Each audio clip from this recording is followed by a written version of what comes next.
Chặt không chừng cái gì đâu. Ăn lên giòn rồi mẹ nào. Với bỏng.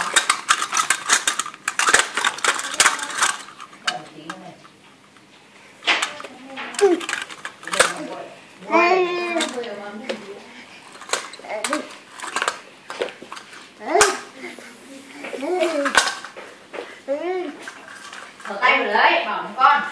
Đi ra đi, đi ra không được le ve tại cái này bỏng. Con mình kẹp gió con. Có hay không? Để cứ kẹp cho miếng nha.